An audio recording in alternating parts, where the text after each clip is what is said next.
Bonjour, mon nom est... Non, cela n'a pas vraiment d'importance. Après le Graal, après l'Arche d'Alliance, je vais vous parler de la relation entre le Graal, l'Arche d'Alliance et Rennes-le-Château. L'histoire de Rennes-le-Château et de son prêtre, beaucoup la connaissent. Histoire de trésors, d'alchimie, de franc-maçonnerie, trafic de messes, j'en passe et des meilleurs.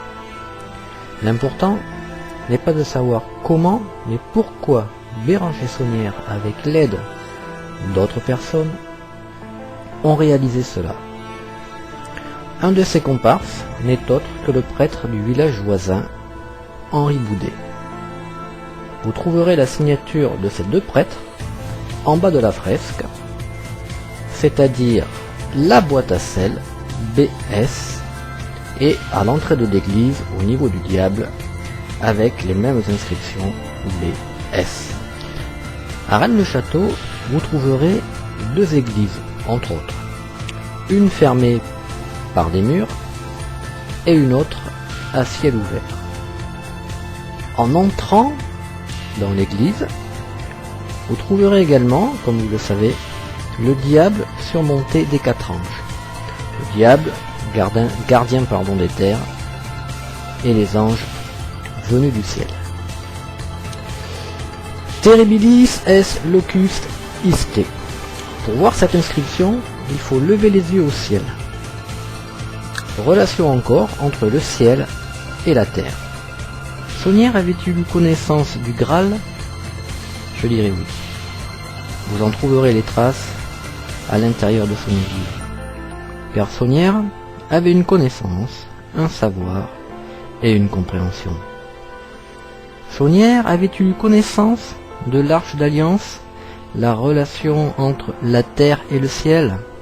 Là encore, je dis oui. Et il faut réécouter le début du récit. Mais je vais encore plus loin. Béranger Saunière, ayant eu toutes ses connaissances grâce à un livre trouvé dans la crypte. Un livre que possédaient les Hautes-Poules et qui faisait partie de leur secret.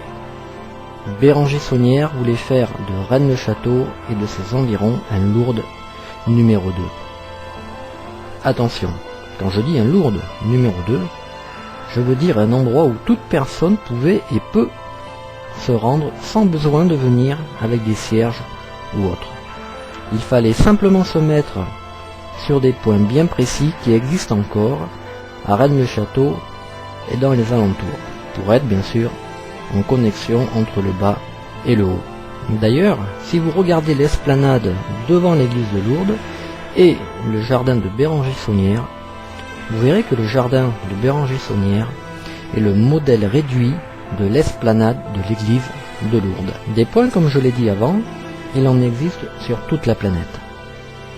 Les personnes intéressées par les points qui existent à Rennes-le-Château et ses alentours n'auront qu'à me le demander, je leur donnerai volontiers et en toute gratuité. Imaginons maintenant des endroits naturels qui se trouvent dans l'Aude, des endroits où les énergies cosmotelluriques sont omniprésentes, des points en particulier qui multiplient cette connexion naturelle.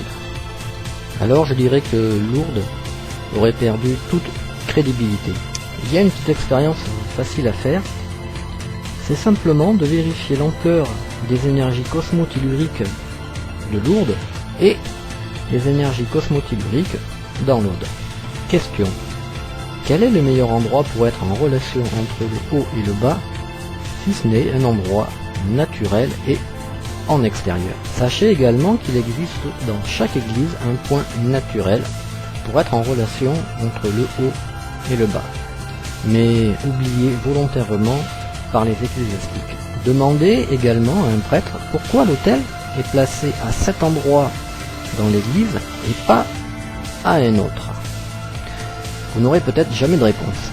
Dans chaque église, il existe donc des points en relation entre le haut et le bas. Alors, pourquoi se rendre sur des points à ciel ouvert? Eh bien là, je vous laisse y réfléchir. Béranger Saunière avait une énorme connaissance grâce au livre qu'il avait trouvé dans la crypte. Sachez également qu'il voulait faire construire une énorme tour sur un point bien particulier. Pour terminer, imaginez notre brave Béranger Saunière vous indiquant du haut de sa tour les 14 points dans l'Aude pour un pèlerinage. Là aussi, je vous laisse y réfléchir. Vous avez maintenant entendu 3 théories parmi tant d'autres. La théorie du Graal, la théorie de l'Arche d'Alliance et la relation entre le Graal, l'Arche d'Alliance et Béranger Saunière. Libre à vous de croire ou de ne pas croire. Libre à vous également de vouloir savoir ou pas. Et enfin, pour finir, libre à vous de vouloir comprendre ou pas. Nous avons tous le choix, mais il y a des choix plus durs à faire que d'autres.